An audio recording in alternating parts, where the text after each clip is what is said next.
नमस्कार, मैं हूं अशोक वर्मा। आप देख रहे हैं टीवी 20 न्यूज। टीवी 20 न्यूज पर शुरू करते हैं आज का खबरों का सिलसिला। बने रहिए हमारे साथ। अतरौलिया की राजनीति में सोमवार को बड़ा बदलाव देखने को मिला जब कांग्रेस के पूर्व विधानसभा प्रत्याशी रमेश चंद्र दुबे ने अपने सैकड़ों समर्थकों के साथ सुहेलदेव भारतीय समाज पार्टी की सदस्यता ग्रहण की। यह आयोजन नगर के मनोज मैरिज हॉल में आयोजित भव्य सदस्यता कार्यक्रम के तहत हुआ, जिसमें कैबिनेट मंत्री व सुभाषपा के राष्ट्रीय अध्यक्ष ओम प्रकाश राजभर मुख्य अतिथि के रूप में शामिल हुए।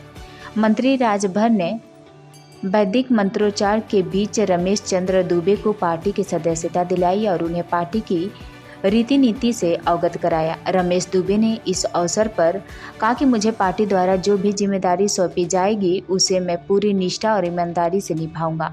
उन्होंने बताया कि वह देवदूत बानर सेना के राष्ट्रीय अध्यक्ष के रूप में अब तक 35 करोड़ रुपए आमजन की सेवाओं में सहायता स्वरूप खर्च कर चुके हैं और आगे भी सामाजिक कार्यों को जारी रखेंगे। कार्यक्रम के दौरान ओम प्रकाश राजभर ने अपने संबोधन में कहा कि मैं आजमगढ़ में सपा की गुंडई खत्म करने आया हूं। आगामी चुनाव में समाजवादी पार्टी के गढ़ को गड्ढा बना दूंगा। हमारी सरकार गरीबों के लिए अनेक कल्याणकारी योजनाएं चला रही है और हम जन जन तक उसका लाभ पहुंचाने को कोशिश करेंगे। सरकार के पास कोई धन की कमी नहीं है, बस मुझे आकर कोई अपनी समस्या को बताए, उसकी हर संभव मदद की जाएगी, चाहे वह किसी भी जाति धर्म का हो।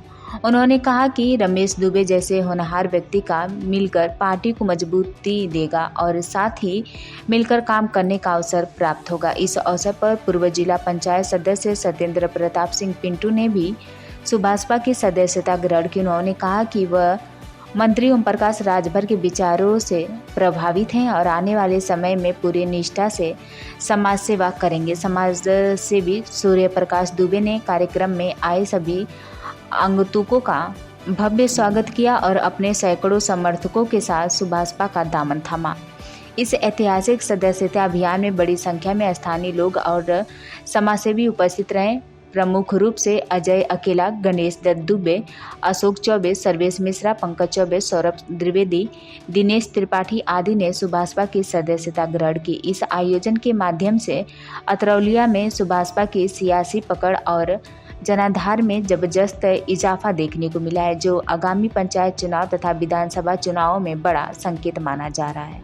मैं रमेश दुबे भैया इसी अतरौलिया की भूमि पे पैदा हुआ, जन्म लिया, यहीं खेला कूदा पला बढ़ा और एक देवदूत बानर सेना एक संगठन पिछले कोरोना काल से मैं चला रहा हूँ, उसका मैं राष्ट्रीय अध्यक्ष हूँ और अतरौलिया की इसी विधानसभा से पिछली बार मैं प्रत्याशी भी रहा कांग्रेस से और जन सेवा करने का मैं लगातार प्रयास करता रहा और उसी क्रम में हमने देवदूत बानर सेना का गठन किया और जब राजनीतिक तरीके से हम नहीं सफल हो पाए जन सेवा करने में, तो हम अपने संगठन के माध्यम से लगातार कार्य करने लगे और जी आपने कितने लोगों के साथ सदस्यता ग्रहण की और क्या वजह थी कि आप कांग्रेस को छोड़ करके यहाँ पे आए?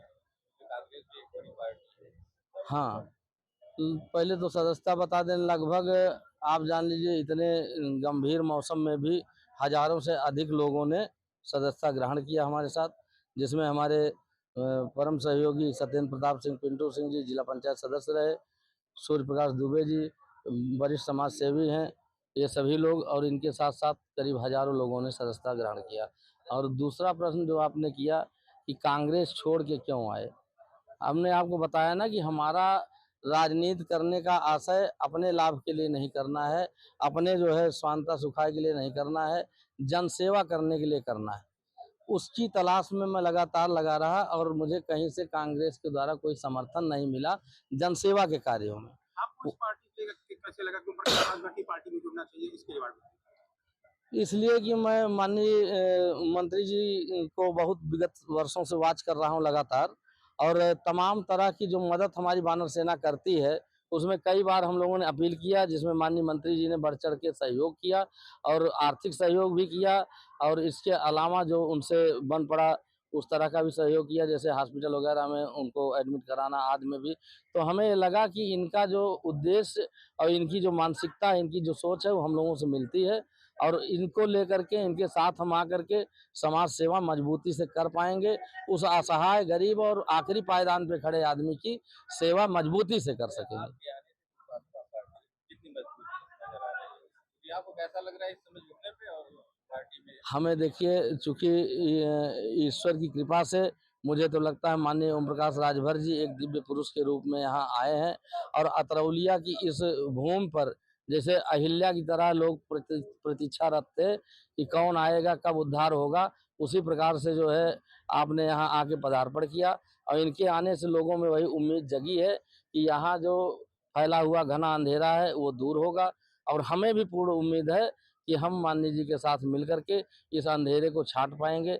इस तरह के झूठे जो दुष्प्रचार करके और लोगों का शोषण जो लोग करते हैं उनको हम रोक पाएंगे और शोषित लोगों की रक्षा सुरक्षा और उनको जो है आगे बढ़ा पाएंगे। ग्राम सभा जमोट बेलवाई ब्लॉक पवई, मैं पूर्व जिला पंचायत पवई से रहा और वहाँ कभी कोई सवर्ण जिला पंचायत नहीं रहा। 40 साल का हमने रिकॉर्ड तोड़ा था। आज आपने भारतीय समाज पार्टी ज्वाइन किया है, कितने लोगों कार्यकर्ताओं के साथ आप ज्वाइन किए हैं? भैया हम लोग वहाँ से करीब 300-400 लोग साथ आए ही हैं वहाँ पवई से और सब उसमें प्रबुद्ध लोग हैं, अच्छे लोग हैं, सारे पदनिष्ठ हैं, प्रधान है, क्षेत्र पंचायत सदस्य हैं। इससे पहले आप किस पार्टी से जुड़े थे, किसी राजनीतिक पार्टी से जुड़े हुए थे? जी, मैं करीब 25 साल से मैं बीएसपी की राजनीति कर रहा था, बहुजन समाज पार्टी। ओम प्रकाश राजभर की पार्टी क्यों ज्वाइन की, क्या अच्छा लगा, क्या चीज अच्छी लगी इसके बारे में? भैया एक्चुअल है कि आगे माननीय मंत्री जी को हम लोग बहुत दिनों से सुन रहे हैं, देख रहे हैं और कई मुलाकात भी हुई।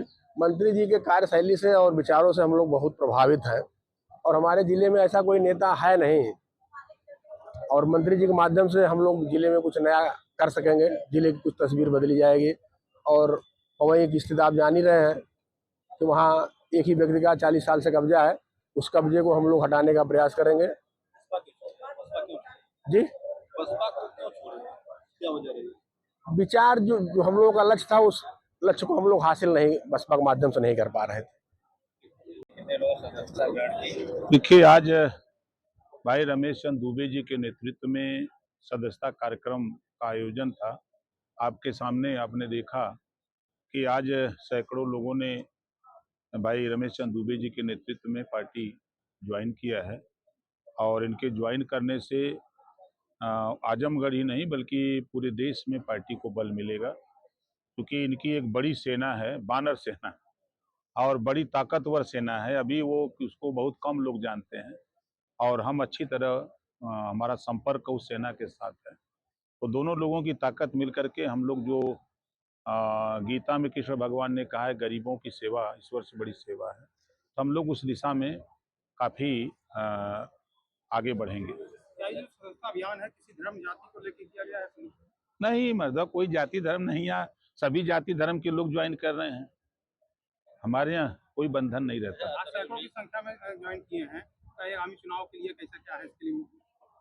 देखिए, अब आगामी जो पंचायत चुनाव आ रहा है, पंचायत चुनाव को देखते हुए और आगामी जो विधानसभा के चुनाव हैं, आजमगढ़ में समाजवादी पार्टी के कुछ नेता इतना आतंक मचाए हुए हैं, उनके आतंक को खत्म करना भी हमारा उद्देश्य है। इस नाते हम लोग मजबूती से एक जो ब्रह्मा जी ने कहा है कि संघे शक्ति कलयुगे, ये कलयुग में संगठन में बड़ी ताकत होती है, आज उसी का एक रूप है ये। चर्चा का माहौल है कि क्या इस पे क्या कहना चाहते हैं? हम 10 विधानसभा सीट पर निगाह रखे हुए हैं। हमारा जो एनडीए गठबंधन है, हम यहाँ 10 सीट जीतने के लिए काम कर रहे हैं। जो सदस्य हैं उनको किसी पार्टी में कोई जिम्मेदारी, कोई पद? बिल्कुल जिम्मेदारी हमारे राजकुमार गुप्ता जी हैं, राष्ट्रीय महासचिव, और आज ही हमको अंदाजे कि वो उनकी घोषणा हो जाएगी। क्या यह मान लिया जाए कि आगामी 2-3 महीने में रोड बनना? देखिए, बरसात के बाद काम शुरू हो जाएगा। हम लोग और नेताओं की तरह हम वो काम नहीं करते। मैं जब आया तो भाई से भी बात हुई तो भाई ने भी बताया। एक दिन मुझे वहाँ के उस रोड के एक बाजार में हमको घेर लिया लोगों ने अपनी बात कहने के लिए, तो मैं रुका तो लोगों ने कहा कि साहब ये लंबे समय से हम लोग थक गए हैं, सड़क नहीं बन पा रही है। तो हालांकि हम भी उस सड़क से गुजरे, करीब हमको अंदाजा है कि 8 किलोमीटर गए थे, दूरी उसकी 21 किलोमीटर है।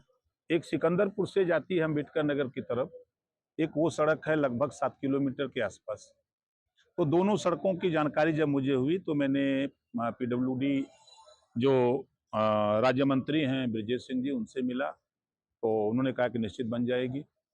उसके बाद पीडब्ल्यूडी प्रमुख सचिव अजय चौहान जी से मिला, फिर उसके बाद हमने चीफ सेक्रेटरी मनोज जी से मिला, फिर मैं मुख्यमंत्री से खुद मिला। तो हमारा लास्ट सवाल है, क्योंकि आप पंचायती राज मंत्री हैं, यह क्षेत्र विकास बलराम यादव विकास रह जाते थे, वो भी पंचायती राज मंत्री का भी क्यों सकता है? क्या ऐसा कुछ ऐसा नहीं लगा कि जैसे उनके द्वारा कुछ विकास छूटा हो? देखिए नहीं विकास, देखिए गरीब को अपने घर से निकलने के लिए पहले रास्ता चाहिए। गरीब कमजोर को अपने घर से निकलने के लिए रास्ता चाहिए।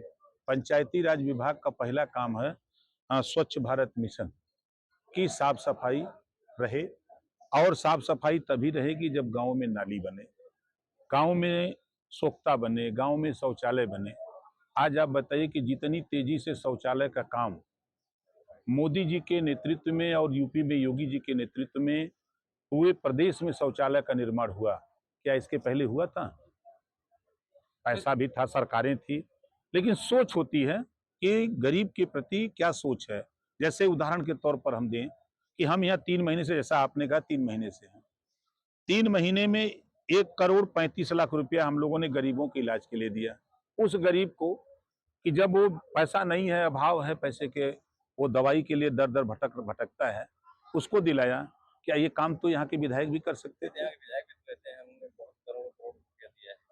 देखिए बतिया बा कहकुतिया नहीं, मेहर बा घर खटिया नहीं, समझ रहे हैं ना बात? तो उन्होंने मैंने एक वीडियो देखा उनका, वो कह रहे हैं कि हमारा विकास देखना हो तो बसखारी से देखो, और भाजपा का विकास देखना हो तो हरियाला कप्तानगंज, कहते हुए जरा सा भी शर्म भी नहीं आई कि उनकी विधानसभा की सड़क है, विधानसभा की सड़क है। विधायक आप हो, सांसद आप हो, सरकार आपकी रही, आप नहीं बनवा पाए और दोष दे रहे हो भारतीय जनता पार्टी की।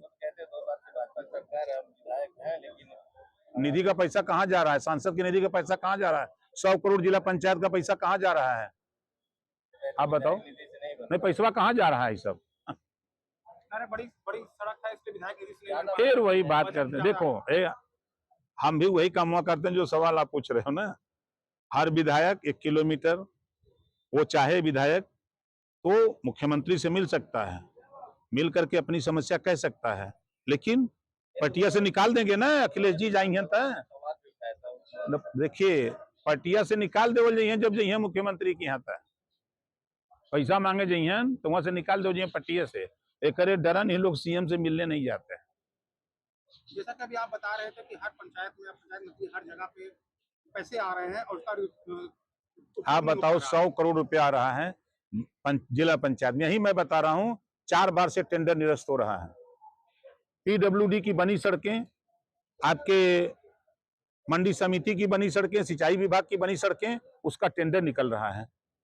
जब फाइल जाती है हमारे यहाँ तो हम इंक्वायरी करा लेते हैं, खर्च से खबर चली जाती है और उसके बाद टेंडर निरस्त हो जाता है। पंचायत विभाग से एक बजट को लेकर के अपनी बजट कम बजट मिलना, जैसे लागत के हिसाब से उनको बजट नहीं मिल पाता जितना आबादी के हिसाब से उनको बजट मिलता है। देखिए भारत सरकार जो रुपया देती है तो उसमें 70% धन प्रधानों को अलॉट हो जाता है तुरंत, उसके बाद 15% धन तुरंत क्षेत्र पंचायत और जिला पंचायत को अलॉट हो जाता है। अब वो पैसा, उसी पैसे से उनको काम करना है, बीच में कोई बिचौलिया नहीं। कल तक लोग बिचौलिया होते थे, जहाँ चाहते थे वहाँ पैसा देते थे,